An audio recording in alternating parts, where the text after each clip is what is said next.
una sa lahat. Kung hindi kami makatakbo talagang mamamatay kami. Kami mag-iina. Yung po narinig ko nga po tumunog dyan, tug, gumanyan. Kaya yung pala, bato na, nalaglag siguro. Tapos, ting! Pag bumagsak ang ulan, ayun, nagkakaban na ako. Sabi ko, Lord, ito na naman. Kahalakan na po sa amin. Mga kapatid, alas 5:30 na. Ito na mga bumabanderang balita. Lubog pa rin sa baha. Hanggang baywang na taas ng tubig sa Bulacan, hindi pa rin humuhupa. Pumalag kay Pulong, prosekusyon bumuelta sa sinabi ng kongresista na predetermined na ang resulta ng paglilitis kay VP Sara. Tataas na naman presyo ng petrolyo sa susunod na linggo. Posibleng tumaas hanggang higit 2 piso kada litro.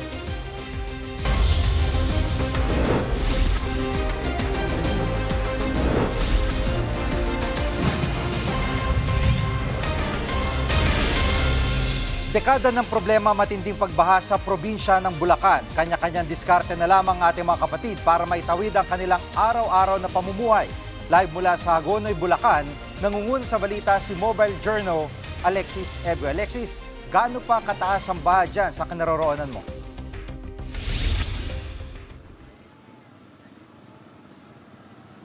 Jiki, andito ako ngayon sa Barangay Iba sa Hagonoy, Bulacan. At kung mapapansin nyo, parang normal na araw o lugar lang ito sa kanila kahit na may level nga ng tubig. Kanina, umabot ito hanggang bewang ko. Pero ngayon, bahagya itong bumaba, no? At nasa halos handang tuhod ko na lang. At kung mapapansin nyo sa aking likuran, bukas yung ilang tindahan dito, Jiggy. Kahit nga pumapasok na yung tubig doon sa kanilang mga tindahan, tuloy pa rin daw ang buhay nila. At ilan nga rito, hello po sir, pwede po kayo makausap tungkol nga po dito. Bakit po kayo nagbebenta pa rin kahit bumabaha ngayon? No choice naman na po kami. Sa ganyang 3 weeks na po yan. Pag nag-stay lang kami sa bahay, wala kaming kakainin. Tsaka na po yung talaga yung trabaho namin. Kamusta po ang kita nyo ngayon? Kahit ba nagbebenta kayo eh? Napakatumal po, sobra. Hindi katulad ng normal. Medyo maganda-ganda kitaan. Sige po, maraming salamat po sir. At sa kabila nga ng dahan-dahan naglalakad yung mga tao dito, patuloy. Ito pa, isa pa usap. Si Mama, ano pong pangalan natin? Beatrice Lucas po. Beatrice Lucas po. Ma'am, gaano po kahirap ang sitwasyon ngayon sa bahay? Ay nako, sa totoo lang po napakahirap at lalim ho sa amin hanggang liig. Nagtsatsaga lang ho akong magtinda at mapambili-bili naman ng mga ulam-ulam namin. At ang mga anak ko naman walang mga trabaho at hindi makapasok. Ay hanggang dito ho ang tubig sa amin. Kundi ho ako ihatid sa labasan kasi bukid kami. Kundi ho ako ihatid sa labasan, hindi ho ako makakapagtinda. Maraming salamat po na, mag-ingat. Sana ho na may panawagan ko, sana ho naman sa mahal nating may mga katungkulan, sana ho na may maaksyonan. Yun ho ang aming kalagayan rito at napakahirap ho talaga. Yun lang ho, salamat. Maraming salamat po na, mag-ingat po kayo. Narinig natin yung ilang mga sentimento ng mga residente dito at ayon sa kanila, para bang kinalakihan na nila ito. Kasi parang every year o taon-taon nararanasan nila ang pagbaha dito. Pero dahil pa kailangan ang ilang mga negosyo at tindahan na nagbukas nga, no? Kanina, dun sa umpisa, sa unahan ng barangay na ito, papasok sa 5 barangay na ito, meron doon na mga tricycle na matataas, kung tawagin nila ay tikling. Yun daw ay yung ginagawa nila para sila na mismo ang nag-adjust nga doon dito sa baha para nga makapaghanap buhay sa kanila. Ang ilan naman, tuloy pa rin sa, yun nga, pagtitinda natin ang pahayag ng isa sa mga tindera. Talagang kulang po. Katulad niya yung orasyon, kulang din. Hindi kami naabot minsan. Kumikita naman po kami na nakaraan. Maganda kita namin, minsan 3,000. Pag hindi kami makapaghanap buhay, wala kaming kakaisasaing. Kaya kami nagtatyaga-tyaga rito na para kami mayuwi sa aming mga mahal sa buhay, mga anak.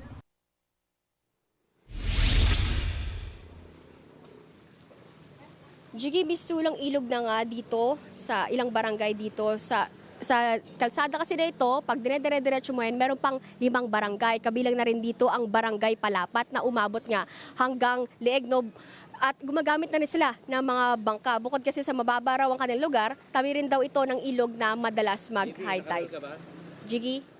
Oh, Alexis, very complex kasi yung sitwasyon ng Bulacan bilang probinsya kasi may area na malapit sa Manila Bay na pag nag-high tide, papasok doon sa kanilang area.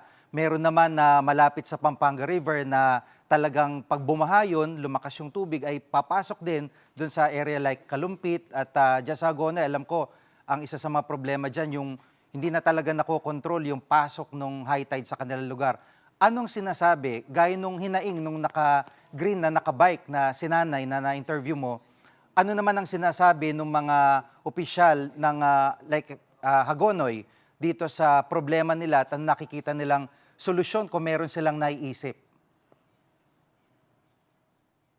Ayon sa datos ng DPWH, merong 42 flood control projects dito sa Hagonoy, Bulacan mula 2025, humigit kumulang 3.52 billion pesos ang halaganan. Pero ang mga taga-Hagonoy, hindi raw ito ramdam. Sa panayam ni Bulacan, Governor Daniel Fernando sa programang Ted Filon at DJ Chacha, mas lumala ang baha sa Bulacan dahil sa high tide. Pero makakatulong daw sana kung gumagana itong mga flood control projects sa ilang lugar. Narito ang kanyang pahayag.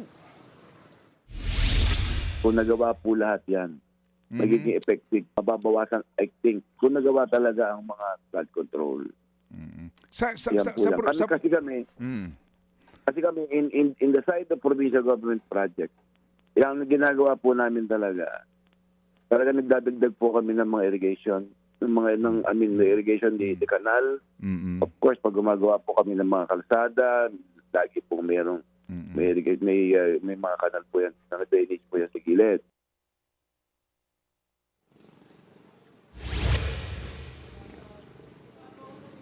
Jiggy, kasalukuyan nasa state of calamity ang probinsya ng Bulacan dahil dito magagamit na yung calamity funds nila. Mapipigilan din ito ang pagtaas ng presyo ng mga bilihin sa lugar at maaari ring mag-calamity loans ang mga apektadong residente. Narito ang pahayag ng LDRMO. Ipauna muna yung bigli ang pangangailangan ng ating nasa mga evacuation center, pati yung mga nabahan natin na kalalawigan, para po una na masiguradong may pagkain sila.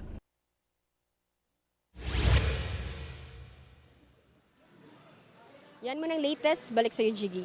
Yan ang ulat ni mobile journalist Alexis Ebue, live mula sa Hagonoy, Bulacan.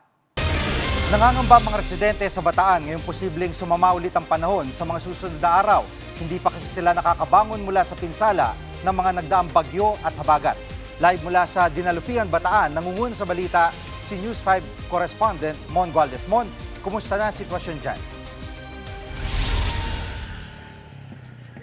Jiggy, nandito kami ngayon sa Barangay Pentor sa bayan ng Dinalupian sa Bataan kung saan kahit papano ilang araw na rin nagiging maaliwalas itong lagay ng panahon, bagay na sinasamantala ng mga residente rito para gumawa ng kaliwatkan ng mga preparasyon sakaling magkaroon na naman ng mga pag-ulan dito sa probinsya. Ang kanilang ginagawa, itong samot-saring mga sandbags kung saan ako nakatayo din ngayon. No? Halos libo-libong sandbags na ang kanilang ginawa at inilagay dito sa bahagi ng river slope protection matapos masira dahil sa lakas ng agos o current ng tubig dito sa katabing ilog sa area sa may Balsik River sa kasagsagan ng malakas na buhos naman ng ulan. Paliko kasi itong ilog kaya yung tubig na tumatama dito ay bumabanda at talaga nabubugbog itong pinakadike kaya kailangan talaga malagyan ito ng mga sandbags bilang panghalili dito nga sa nasira o natibag na mga konkreto. At sa ngayon, bukod sa baha, ay talagang pinoproblema rin or pinangangambahan din ng mga taga-Dinalupihan na baka maulit naman daw yung mga insidente ng landslides na nangyari. Oras nga na mag-uulan na naman dito sa Bataan. Eksklusibo nga naming napuntahan at nakita yung malalaking tipak ng bato at nagkalat na lupa't buhangin sa nainiwan naman ng landslide sa barangay Bayan-Bayanan. Dito pa rin yan sa Dinalupihan. Kasing taas ng tao, yung laki ng mga gumulong na bato rito galing sa bundok. Nangyari ang landslide matapos ang higit 2 linggo na walang patid na buhos ng ulan sa probinsya. Ang ilang bahay, abay halos bubong na lamang ang makikita matapos mapuno na rin ng lupa yung mga bato, yung pader nito sa likod. kinakabahan tuloy ang mga residente rito, lalo't batay sa weather forecast, posible na namang makaranas ng pag-ulan ng Bataan sa susunod na linggo. Pakinggan natin ang pahayag ng isa sa mga nakausap naming residente. Pag bumagsak ang ulan, ay nagkakaba na ako. Sabi ko, Lord, ito na naman. Bahala ka na po sa amin. Hindi nga po kami natutulog ngayon kami mag-ina. Wala naman po kami paglikasan na ibang luti At Mon, dun sa mga landslide prone areas, anong ginagawa ng lokal na pamahalaan? Nagkaroon na ba sila ng mga abiso? Yes, Jiggy, actually, mga IP community pa naman itong pinaka-affected dito sa landslide na nangyari. Itinuturing ng danger zone ng lokal na pamahalaan ng Dinalupihan yung mismong dinaanan ng nangyaring pagguho dyan sa may barangay Bayan-Bayanan. Pinag-aaralan na rin ng Dinalupihan LGU ang posibleng paglikas sa iba pa mga residente na naninirahan malapit sa pinangyarihan nga ng landslide. Nagbabala rin sila sa mga taga rito na posible yung mga ganitong klaseng pagguho lalo't saturated o talagang basa pa o malambot na ang lupa dahil nga sa mga pag-uulan nitong mga nakaraang linggo. Jiggy. At sa ibang parte ng Dinalupihan o ng Bataan ay kumusta ang sitwasyon ngayong tumigil ang mga pag-ulan? Well, technically, humupa naman na yung mga baha na naranasan dito sa maraming barangay ng Dinalupihan, maging sa Hermosa, pero at saka talagang nagbabalik normal na rin ang level naman ng tubig sa mga ilog. Gaya na ito nasa area ko ngayon, no? At dahil maganda na nga rin ng panahon, hindi lang dito sa barangay na kinapupwestuhan ko, meron ding mga ginagawang sandbags pa sa ibang mga barangay, Jiggy, ang itinatapal din nila sa mga bahagi ng iba pang river slope protection na nagkakabitak-bitak at nasira rin. Paghahanda raw nila ito sakaling sumamanga ang panahon sa mga susunod na araw. Madalas kasing umapaw ang katabing ilog tuwing malakas ang ulan. Pakinggan natin ang pahayag ng kapitan ng barangay Pagalanggang.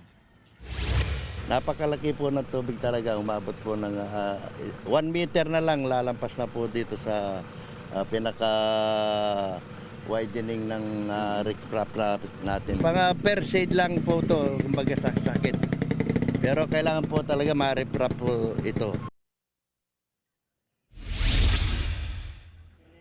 Jiggy, makalipas ang halos 3 linggong at bahang naranasan, may landslide pa dito sa probinsya ng Bataan, isinailalim na rin ito sa state of calamity simula kahapon. Yan ay dahil aabot daw sa halos 800,000 residente ang talaga naapektuhan, kasama na dyan mga mangingisda, magsasaka at iba pa mga nagtatrabaho na hindi nakapasok, no, dahil nga sa sama ng panahon.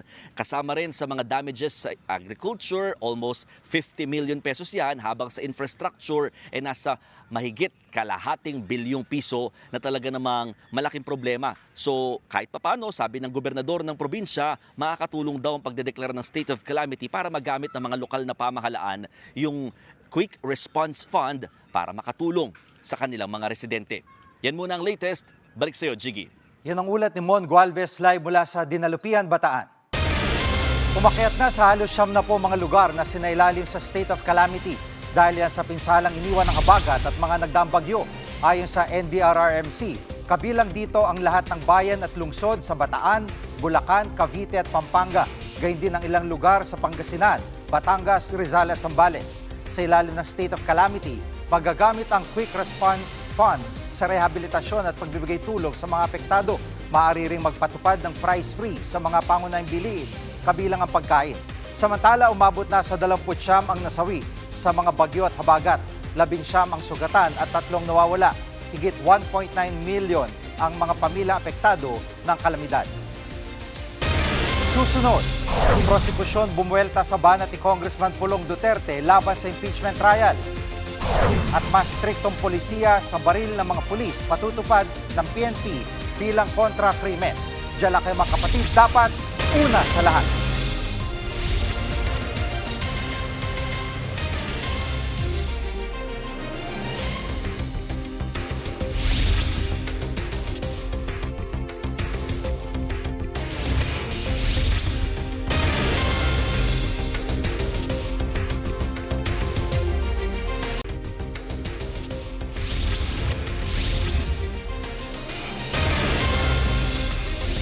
Bagamat kasalukuyang maliwalas ang panahon, mararanasan muli ang pagulan na dala ng habagat sa mga susunod na araw.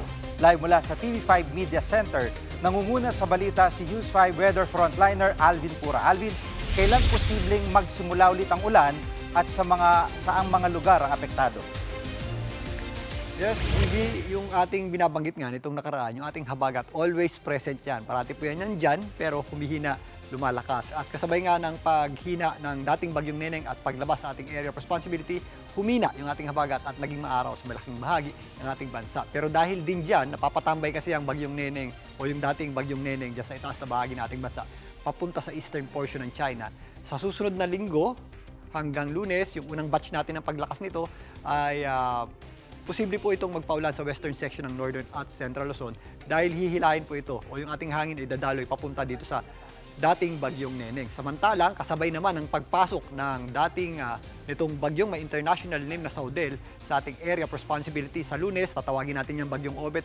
Yan naman po ang magpapalakas ng habagat sa susunod na linggo. Ito pong susunod na paglakas ng habagat ay mas malawak at mas malakas. Yan po ay magsisimula naman sa darating na Tuesday hanggang Thursday. Palakas po ng palakas yan at palawak ng palawak. Magpapaulan po muli yan sa kanlurang bahagi ng ating bansa. Gigi? At Alvin, may bago bang bagyo kang namomonitor? Sa ngayon, meron tayong binabantayang panibago pang bagyo o low pressure area. Dalawa, yung ating low pressure area na medyo malapit sa ating bansa. Ito nga yung dating bagyong si Neneng, nandyan sa itaas na bahagi ng ating bansa at huling na mataan ng Pag-asa sa layong 700 kilometers north-northeast ng Itbet, Batanes. Ito nga yung magpapalakas muli ng habagat ngayong linggo hanggang sa darating na Lunes. At samantalang, itong severe tropical storm Saudel ang ating binabantayan dahil ito ay kikilos paitaas patungo dito sa kanto ng ating area of responsibility. Meron tayong low pressure area dito sa eastern section ng Mindanao, pero ito ay may katamtaman ng tsansa maging bagyo, pero hindi po yan magtatagal.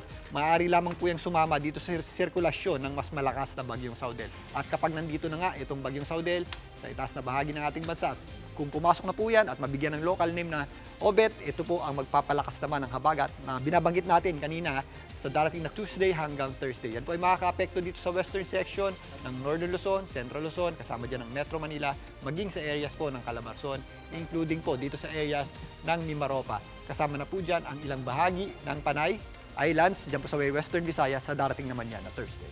Gigi? Yan po ulat ni Alvin Pura, live mula sa TV5 Media Center. Pumalag ang prosekusyon sa akusasyon ni Davao City Representative Pulong Duterte na predetermined o napagdesisyon na ang impeachment trial ni VP Sara. Live mula sa Batasang Pambansa, nangunguna sa balita si News 5 House Correspondent Marian Enriquez. Marian, anong pananaw dito ng prosekusyon? Yes, Jiggy, walang basehan at hindi tama. Yun nga yung reaksyon ni House Prosecutor at Bicol Sur Party List Representative Terry Ridon dito sa pahayag ni Congressman Pulong Duterte na predetermined yung impeachment trial. Sa isang Facebook post kasi, Jiggy, sinagot ito ni Congressman Pulong yung pahayag ng akbayan na kung gusto raw ni Vice President Sara Duterte na mapabilis yung proseso, ay humarap siya mismo sa kanyang paglilitis o sa kanyang impeachment trial. Ayon pa nga kay Pulong, simple lang naman daw ang sagot dito. Sabi niya, ang mabilis na paglilitis ay hindi nangangahulugan ng mabilis na pagsuko sa tinawag niyang predetermined narrative o naitakda ng ang naratibo. Ayon nga doon sa isa sa mga tagapagsalita ng prosekusyon, si legal spokesperson at si private prosecutor Jay Tolosa, nakababahala yung ganitong klase ng mga pahayag dahil anila tinitira o kumbaga inaatake nito yung integridad ng Senate Impeachment Court. Kagaya na lang nung nauna ng pahayag ni VP Sara na aniya meron daw bending of the law o pagbabaluktot ng batas para nga dito sa umiiral o gumugulong na impeachment proceedings. At sabi niya, ito nga raw yung mga ganitong klase ng mga pahayag yung dapat sinisita ng Senate Impeachment Court. At para naman po kay House Prosecutor Terry Ridon, hindi naman masasabi na may predetermined ng resulta dito nga sa gumugulong na impeachment trial dahil pinapakinggan din naman yung panig ng defense team ni VP Sara at katunayan mabibigyan din naman talaga sila ng panahon, oras na sila naman na yung nakatakdang maglatag ng kanilang mga testigo at ebidensya. Narito po yung mga pahayag ni na Attorney Jay Tolosa at Congressman Terry Ridon. Ang ibig sabihin ng predetermined narrative, hindi ko kasali yung defense panel doon . Pero kita naman natin, kasali naman po yung defense panel At ang pangalang Pangulo, dito sa kabuuan po ng takbo ng impeachment trial po natin. So, yung pong predetermined narrative na binabanggit, think wala po itong batayan sa katotohanan. What, the message that he's trying to give, that this has been prejudged already, then that's dangerous again because that could be an attack against the integrity of the court. May pagkakataon, magkabilang panig, magpresenta ng ebidensya para ang mga senator judges ay makapagbigay ng hatol batay sa mga ebidensya na ito. At Marian, ilang araw na nantala yung impeachment trial dahil sa iba't ibang rason. Anong mungkahi ng prosekusyon para mapabilis ito? Jiggy, kung si House Prosecutor Terry Ridon nga raw yung tatanungin, yung suggestion niya sana gawin ng 4 trial days per week o 4 na araw na nga po sa isang linggo yung paglilitis. Sa ngayon kasi, Jiggy, Monday, Tuesday, Wednesday yung paglilitis. Gusto raw niya sana, mas mabuti sana kung palalawigin ito at dagdagan ng isa pang araw at yan nga ay hanggang Thursday. Samantala, nauna naman ng iminungkahi ni Senator Judge Mig Zubiri na gawing hapon yung paglilitis. Para nga raw maging mas mahaba yung oras para sa prosekusyon at sa defense team na ilatag yung kanilang mga argumento. At kung mangyayari nga yan, sa session ng Senado. Actually, naghahanda na rin itong Senado para nga dito sa pagdinig ang final decision, ang Senate Impeachment Court kaugnay niyan. At yan yung abangan natin sa susunod na linggo. Jiggy. At anong tugon ng prosekusyon sa banat ni dating Chief Presidential Legal Counsel Salvador Panelo na walang kwenta ang mga testigo ng prosekusyon? Jiggy, pinalagan din nga yan ni Congressman Ridon. Tanong nga niya kay Panelo, baka naman hindi niya paglilitis dahil natutulog nga raw ito. Katunayan, actually ayon kay Ridon, nasasagot ng mga testimonya ng mga testigo yung bawat aspeto nga ng mga alegasyon laban kay VP Sara. Narito pa yung pahayag ni Congressman Ridon. Totoo, hindi ako sure kung aling bahagi po yung na-monitor niya kasi may panahon natulog siya doon sa kanyang araw-araw po na pagpunta sa paglilitis. We are very much confident doon po sa pagkakapresenta ng amin pong mga testigo. And we are expecting the same until the very end.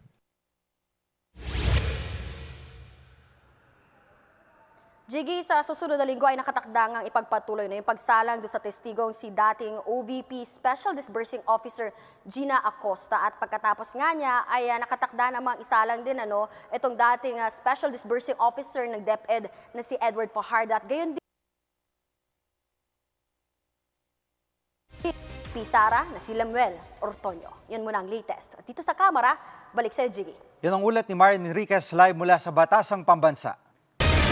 Ginugunita ngayong araw ang ika-43 anibersaryo ng pagkamatay ni dating Senador Ninoy Aquino. Bilang pag-alaala, nag-alay ng bulaklak at dasal sa NAIA Terminal 1 kung saan binaril at nasawi ang dating senador. Pinangunahan niya ng National Historical Commission at ilang kaanak ni Ninoy. Nakiisa rin sa Pangulong Bongbong Marcos sa paggunita ng Ninoy Aquino Day. Sa isang payag, binigyan din ng Pangulo ang kahalagahan ng demokrasya.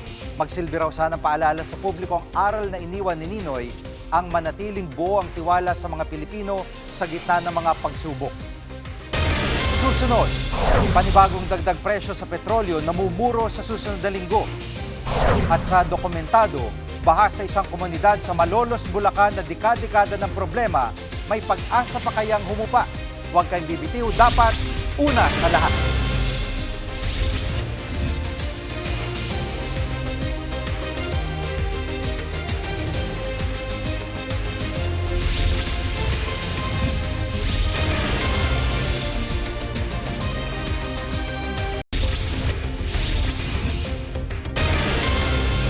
Araw-araw na kalbaryo ng mga residente sa isang komunidad sa Malolos, Bulacan ang hindi mawala-walang baha. Dekada ng lubog ang mga bahay pero pinipili nilang manatili sa pag-asang maayos pa ang kanilang kalagayan. Ang kwento dokumentado ni Angela Lagunzad Castro.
2026. Ayun, yun. Yun na.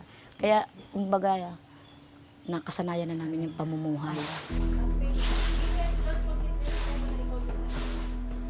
Kahit lubog sa baha, maswerteng may kuryente pa rin daw sina Nanay Lily.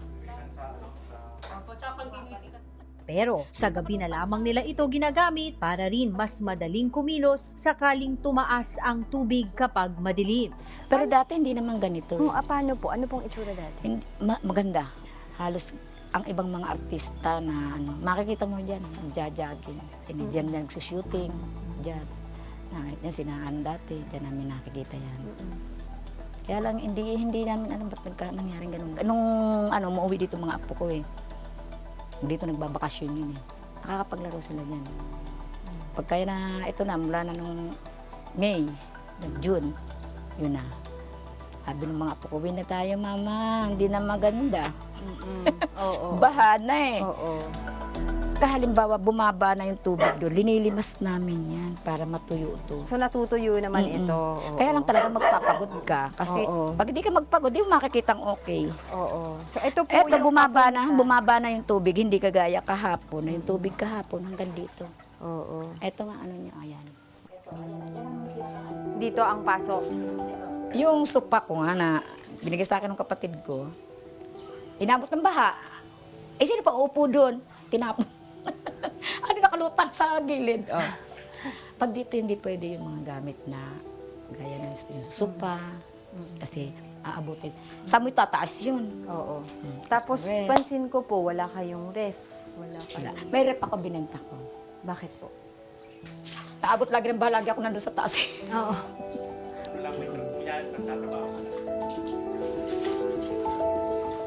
Hirap ang buhay. Kung magluluho ka, sagadin mo. May laman ng bulsa mo. Pero pag walang laman ng bulsa mo at wala ka naman itatatag, maging practical ka. Ito ang mga apo nyo. 4 ay 5. Ito panganay ko to. Siyam ang anak ni Nanay Lily. Karamihan, may sari-sariling pamilya na. Isa na lang ang nag-aaral. 15. Grade 8. Grade 8 na yan. Ang aking anak naman kasi, yun ay rin-reklamo nga niya yung tubig. Siyempre, maghapon siyang nakasapatos. Tapos pag uwi, bulusong sa baha. Nahawa rin naman kami. Kaya sabi ko nga, tiyaga-tiyaga lang na. Alam mo ba ako yung sanay sa hirap? Malayo nararating sa buhay niyan. Experience lang yan. Kung makikita nyo po yung mga bahay dito sa lugar na ito, itong kalye na ito, marami pong magagandang bahay pa rin, pero karamihan po sa kanila ay abandonado na. Tulad po ng sinabi ni Aling Lily kanina na 5 buwan na tuyo ang kalsada dito, pero 7 buwan ang lubog naman dito sa tubig. Karamihan daw po sa mga nakatira dito ay nagsusuot ng mga jumper, yung bota na hanggang dito, para makalakad sila palabas. Dito sa tabing kalye kung saan nakatira si Aling Lily, makikita po natin na talagang lubog din po sa tubig, yung kalye na ito. Kapag bumaba po tayo dito, makikita po natin na hanggang dito pa lang naman yung tubig, pero kanina po sinubukan ko, kapag bumaba ka pa doon, lampas na dito sa tuhod ko yung tubig, so hindi na po natin yung madadaanan. So paano po ngayon yung inyong mga pangangailangan na personal? Bibili, mamalengke, araw-araw din yung po bang ginagawa yun? Hindi, ngayon, lalo pagka ganyan may tubig, lahat ng kailangan mo sa loob ng bahay, bilhin mo na. Halimbawa, kasi ang hirap ng patakbo-takbo, kaya may tubig. O lalo pag may bagyo. Yung mga senior citizen, nagja-jogging sa umaga. Marami na ring residente ang tuluyang nilisan ang lubog na subdivision. Pero para kina Nanay Lily, normal na lang daw ang sitwasyon sa baha na dekada na nilang dinaranas. Tuyo man o lubog sa tubig ang bahay nila Aling Lily, tuloy ang buhay. Ito ang kwento ng pamilyang natutong mabuhay, lumaban at umasa sa gitna ng tubig na tila ayaw ng humupa. Angela Lagunsad Castro, mukha ng maliliit, isyong malalaki, dokumentado.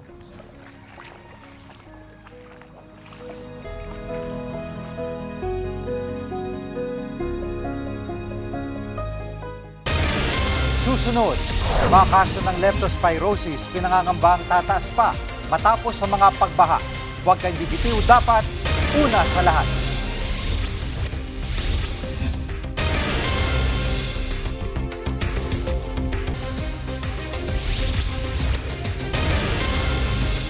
Kasunod ng paghupa ng baha, tumaas naman ang kaso ng leptospirosis sa bansa. Higit 20 nang nasawi dito sa Metro Manila.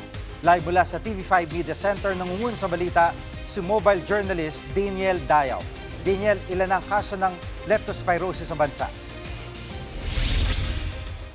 Jiggy, aabot na nga sa halos 4,000 ang kaso ng leptospirosis sa buong bansa. Kasunod nga yan ng sunod-sunod na pag-ulan dala ng habagat noong mga nakaraang linggo. So Jiggy, sa tala ng Department of Health ay mula Enero hanggang ngayon buwan ay mayroong 3,760 cases at inaasahan pa na mas dadami ito sa mga susunod na araw. So ang ibig sabihin kasi niyan, Jiggy, pagdating kasi sa leptospirosis ay may incubation period ng 5 to 15 days. So ibig sabihin pwedeng magpakita yung sintomas na maaga o ng ilang araw pa. So ibig sabihin nun po pwede pangaraw na mas dumami yung kaso ng leptospirosis. So ang leptospirosis kasi, Jiggy, ay pwedeng makuha kapag ang isang kapatid natin ay lumusong sa baha na infected nga ng ihi ng daga. So para mas mabigyan linaw ito, panoorin natin ang paliwanag ng DOH. Meron kasing incubation period dyan, Yes. ng mga 5 to 15 days bago nga namin makita yung symptoms. So yun ay aming inaantabayanan ngayon. At Daniel, may impormasyon ba kung dumami yung cases dito sa Metro Manila dahil matindi yung pagbahang naranasan natin dito? Tama ka dyan, Jiggy. Sa huling tala ng Quezon City LGU ay nasa higit 200 na yung cases ng leptospirosis simula Enero. So ibig sabihin nun, 24 na daw ang naitalang casualty o yung namatay. Habang sa Maynila naman, bumisita tayo sa San Lazaro Hospital kanina, ay mayroong kaso na 50 cases na nasa San Lazaro Hospital. So karamihan sa mga pasyente doon ay matatandang lalaki. Ang kwento kasi nila sa akin ay hindi raw talaga maiiwasan na lumusong sa baha. So kanina nakausap natin si Sir Rehuelio. Siya ay 5 araw na doon sa ospital. Pati na rin si Sir Jason. Ang sabi nila sa akin ay talagang hindi nila in-expect na magkakaroon nga sila ng leptospirosis. So pakinggan natin ang kanilang pahayag. Nagkaroon po ng sugat. Binaliwala ako po. Nilito sa baha. Nakatulog ako pagising ko. Yun na, nilalagnat na ako. Masakit ng mga hita ko, pa ako. Tapos yung tiyan ko, yung likod ko, pati ulo ko, tapos nahihirapan po ako umihi. August 4 po, tsaka August 8 po kasi. Baha po sa garahe namin. Kung kailan nag-aaraw na, tsaka bumigat yung pakiramdam ko, sumakit yung tiyan ko. At Daniel, hanggang 15 days ang incubation period, pero ano yung mga sintomas na dapat binabantayan ng ating mga kapatid? Jiggy, ayon sa mga DOH o doktor, ay maaaring makaranas ka ng mataas na lagnat, sakit ng ulo, pananakit ng kalamnan, pamumula ng mata, pananakit ng tiyan o pagsuka at pagtatae o walang ganang kumain. So kung napabayaan daw ito, ay pwedeng magkaroon ng paninilaw ng iyong balat o mata, pati na rin ang hirap sa pag-ihi, paghinga at pag-ubo ng dugo. So Jiggy, payo ng mga doktor ay kahit wala pang nararamdaman na simptomas ay dapat magpakonsulta na sa pinakamalapit na health center para nga daw mabigyang guidance kung paano iinumin yung doxycycline. Kasi ito nga gamot na ito, Jiggy, ay talagang hindi pwedeng pang self-medication dahil ayon sa kanila may different cases kasi ng leptospirosis. So merong mild, merong moderate at merong severe. So nakadepende yan at hindi pwedeng mag-self-medicate. Jiggy. Yan po ulat ni mobile journalist Daniel Dayaw, live mula sa TV5 Media Center. Higpitan na ng PNP ang kanilang patakaran sa baril ng mga pulis. Ito'y para maiwasan ang mga krimen konektado sa iligal na paggamit ng mga armas. Paalala ni PNP Chief Jose Melencio Nartate sa mga pulis, maging responsable sa pagtatabi ng kanilang baril, lalo na kapag off-duty at nasa bahay. Hindi raw dapat iniiwan ito sa mga lugar na maaaring makuha ng sinuman, kabilang ang mga bata. Git ni Nartates, mabigat na responsibilidad ang pagkakaroon ng baril. Maaari raw humantong ang kapabayaan sa pagkawala ng buhay. Samantala, nanawagan si Senator Raffy Tulfo na silipin na mga umiiral na batas tungkol sa gun ownership. Dapat daw matiyak muna na may ligtas na paglalagyan ng baril ang kumukuha ng lisensya bago siya pagbigyan. Sinusulong niyang makulong ang license owner kapag nagamit ang baril nito sa krimen. Abiso naman sa mga kapatid dating motorista, may nakaambana namang taas presyo sa petrolyo sa susunod na linggo. Sa taya ng kumpanyang Jetty, posibleng hanggang 2 pesos and 25 centavos na dagdag presyo sa kada litro ng diesel. hanggang 150 naman ang kada litro ng gasolina. Ayon sa Energy Department, dahil pa rin to sa nagpapatuloy na tensyon sa Middle East, nakaapekto rin ang mga pag-atake ng Ukraine sa oil refineries ng Russia. Kami ang inyong mga kapatid sa Balitan at Public Service, dapat una sa lahat. Abangan niyo po ulit kami sa Lunes dito sa TV5, 1PH, RPTV, True TV at 105.9 True FM.